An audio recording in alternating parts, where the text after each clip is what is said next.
Welcome to the deep dive. We are really glad you're here with us today because we are looking at a stack of source material that contains some truly explosive, world-altering claims. Absolutely. We're talking about reports of United States and Israeli military strikes on Iran, the alleged death of Supreme Leader Ali Khamenei, and a fierce, high-stakes battle playing out in real time over who will actually control the future of the country. Right. And our mission for today's deep dive is to unpack a fascinating Persian language audio broadcast.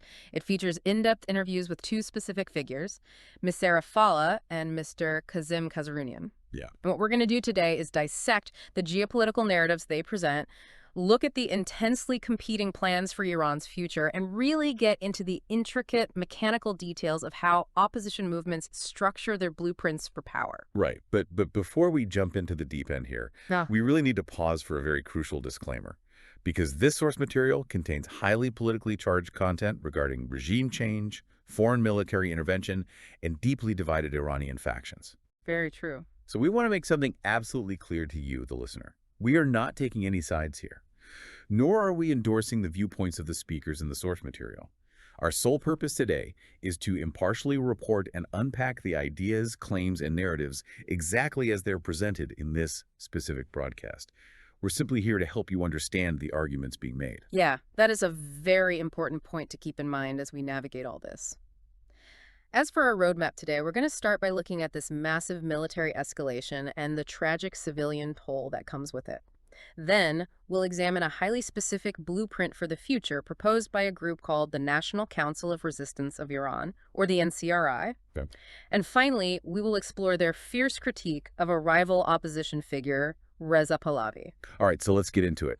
The source material claims that the U.S. and Israel actually struck Iranian targets. But what exactly was the tipping point that triggered this massive escalation, according to the broadcast? Well, the catalyst, as presented by the interviewees, centers around one of the most critical maritime bottlenecks on the planet, the Strait of Hormuz. Right.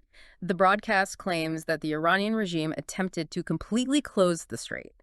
And just to give you a sense of scale, roughly 20% of the world's entire energy supply passes through that narrow waterway. 20%. I mean, it is essentially the global economic jugular. Exactly. So if you threaten to block the world's main energy artery, the reaction is going to be swift and severe. Precisely. According to the source, the response was immediate. The U.S. apparently threatened to completely destroy Iran's naval facilities.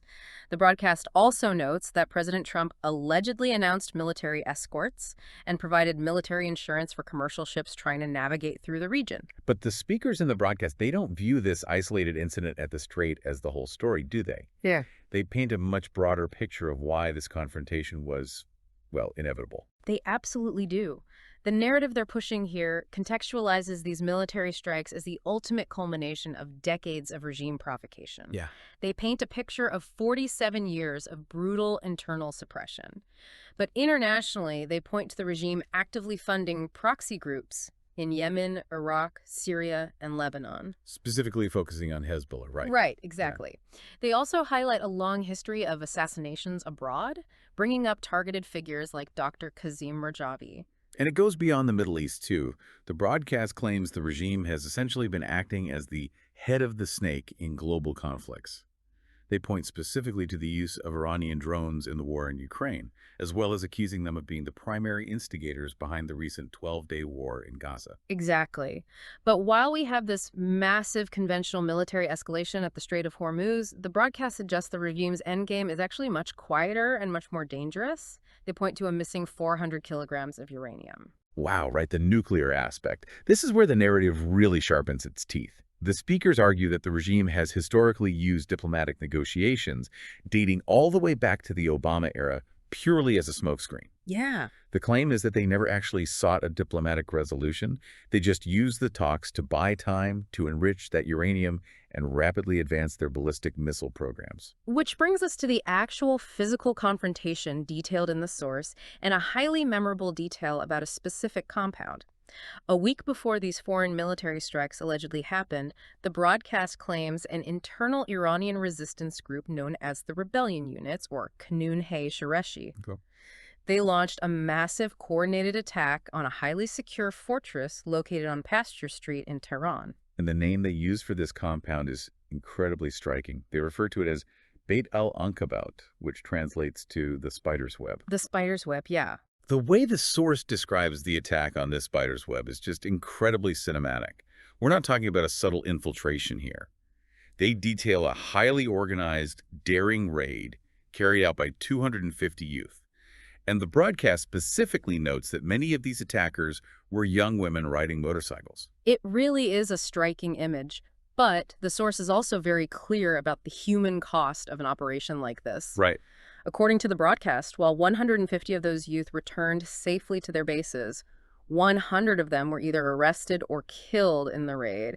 It highlights the extreme danger these internal groups are allegedly facing. And this sets up the absolute climax of this segment's narrative, because according to the broadcast, just 1 week after those young people on motorcycles attacked the spider's web, the United States military struck that exact same compound. That's the explosive claim. The broadcast asserts that during the U.S. strike, the regime's leadership was caught off guard. Because they were supposedly not inside their secure underground bunkers at the time, the source suggests they may have been holding a meeting.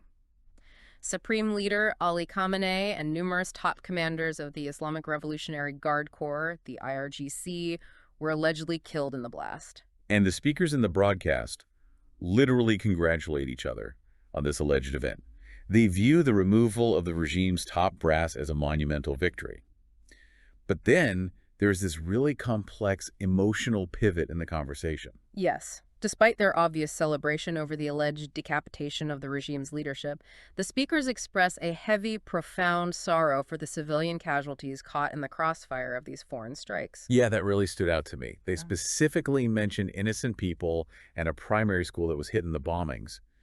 The source explicitly states that bombs falling on your country, destroying your infrastructure, and killing your civilians is never ever something to be happy about. Regardless of who the ultimate target is. And this tragedy forms the absolute core of the political philosophy presented by the source, which they refer to as the third way. Okay, help me understand this third way, because it seems like they are rejecting the two most common solutions we usually hear about in international relations. That's exactly it. The speakers argue vehemently that foreign bombs and military interventions are not the answer to Iran's problems. The cost in innocent lives is simply too high. Right. But on the flip side, they also argue that backroom appeasement deals and endless negotiations with the current regime are not the answer either. The third way advocates that true, lasting, and legitimate change must come from within the country itself. It has to be led by the organized Iranian people and those rebellion units fighting on the ground. So what does this third way actually look like in practice? Because it's one thing to say you want change from within, but it's another entirely to actually build a government. The broadcast outlines a highly specific blueprint offered by the National Council of Resistance of Iran, the NCRI, and its leader, Maryam Rajavi. It's a 10-point plan for a secular democratic republic. And the details of that plan are a massive departure from the last 47 years. It calls for the strict separation of religion and state. It demands a definitively non-nuclear Iran. It proposes a free market economy, the complete abolition of the death penalty. Which is huge. Yeah, and notably, especially given the recent history of protests in the country, it insists on women taking leading equal roles in the country's governance and decision-making processes. What's fascinating to me is the level of international backing the broadcast claims this specific plan has secured. According to the source, this 10-point blueprint is supported by over 4,000 global politicians. And we are talking about a wildly diverse, bipartisan array of figures from across the political spectrum in Europe and North America. Yeah, they drop a lot of names. They do. They specifically name figures like Mike Pence, Mike Pompeo, Stephen Harper, John Baird, Rudy Giuliani, Newt Gingrich, and General Wesley Clark. It's a significant claim of diplomatic legitimacy, but as we know, having a plan on paper and actually executing a transition of power in a destabilized country are two very different things. Oh, absolutely. This is where the structural centerpiece of the NCRI's blueprint comes in, and it's built around a very strict countdown, 180 days. Right. The broadcast details that Maryam Rajavi has already declared what they call a provisional government. And they make it clear this isn't just a vague philosophical concept. The source claims it is built on 25 functional shadow ministries that correspond to actual day-to-day government operations like the economy, universities, and labor. Right. For you listening, think of a shadow ministry like the understudies in a Broadway play. They're completely off book, they know all the lines, and they are ready to step on stage the exact second the lead actor breaks an ankle. That's a really great way to look at it. So if the regime falls on a Tuesday, this shadow government is theoretically designed to walk into the offices on Wednesday and keep the power grid running. And the most critical aspect of this provisional government, as heavily emphasized by Mr. Kazerounian in the broadcast, is its strict mandate. It is explicitly not designed to hold power permanently.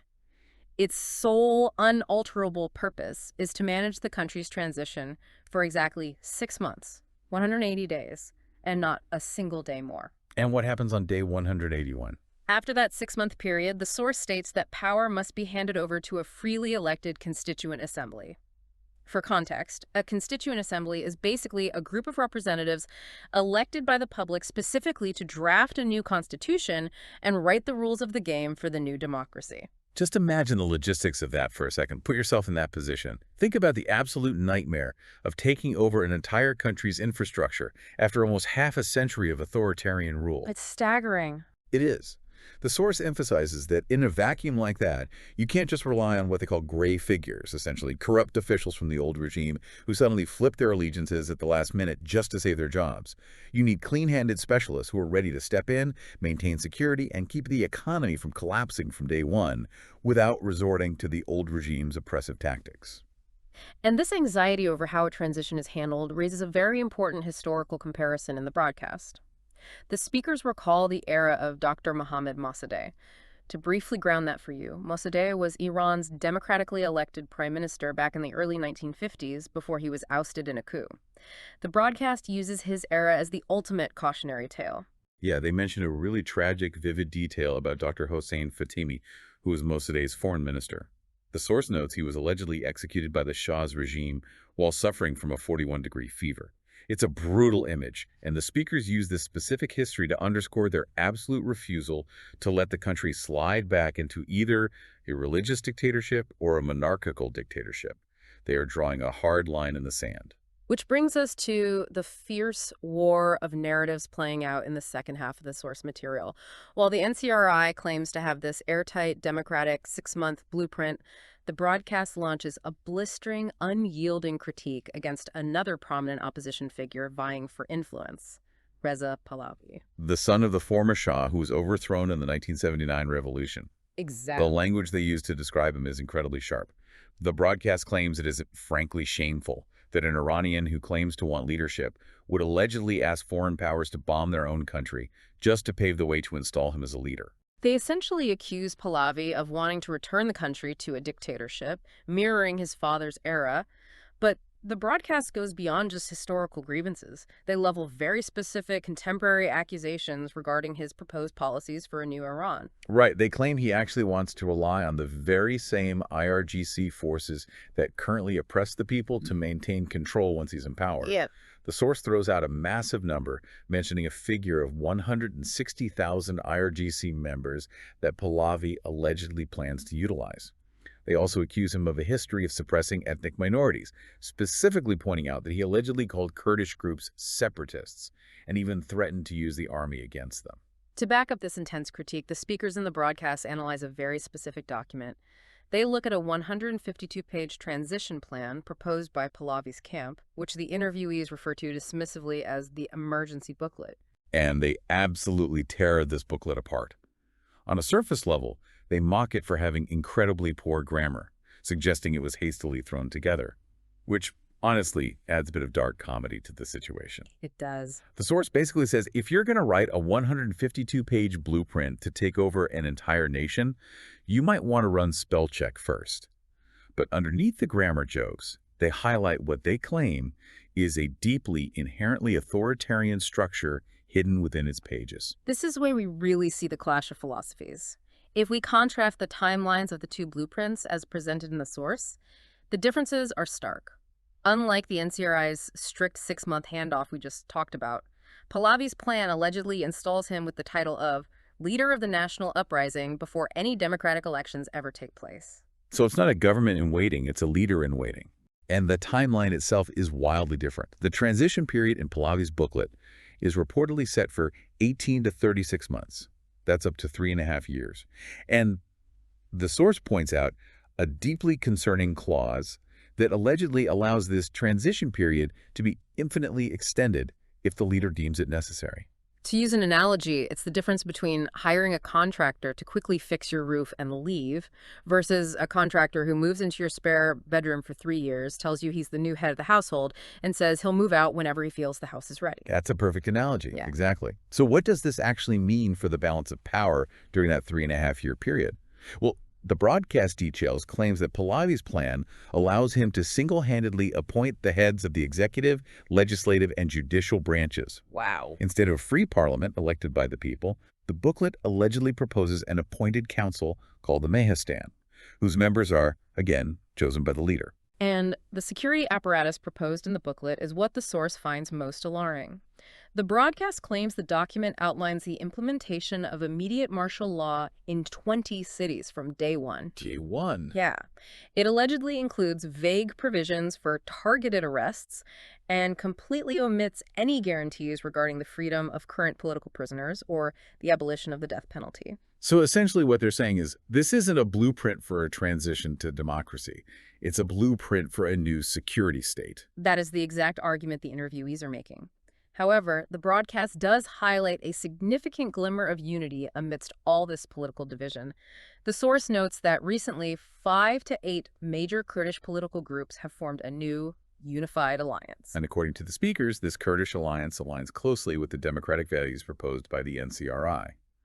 They are standing firmly together against both the current religious regime and any potential return to a monarchy under Pahlavi. Which is a crucial detail for the future of the country. The broadcast argues that you cannot simply ignore the diverse nationalities within Iran. You have the Kurds, the Baloch, the Arabs, the Turks. A true democratic transition, according to the source's logic, must structurally guarantee the rights and political participation of all these groups from day one. Yeah. They cannot simply be viewed as security threats to be managed by an unelected, appointed leader. So pulling all of this together, we have covered a massive, complex amount of ground today. We've looked at explosive claims of foreign military strikes shaking the region, the alleged death of a supreme leader, and a bitter, incredibly high-stakes war over the actual physical blueprints for a nation's future. We really have. And connecting this back to you, the listener, when you consume international news, especially regarding complex, fast-moving conflicts, you're almost always seeing a war of narratives. Right. What this deep dive reveals is that you have to look past the soaring rhetoric. Understanding the specific mechanical details of how an opposition group plans to transition power is absolutely vital. You have to ask the hard questions. Who exactly gets to vote? How many months or years does the transition last? Who controls the men with the guns in the interim? Answering those structural questions is the only real way to predict whether a revolution will actually lead to a democracy, or if it will simply pave the way for a new, repackaged form of autocracy. It really makes you think about the hidden architecture of power.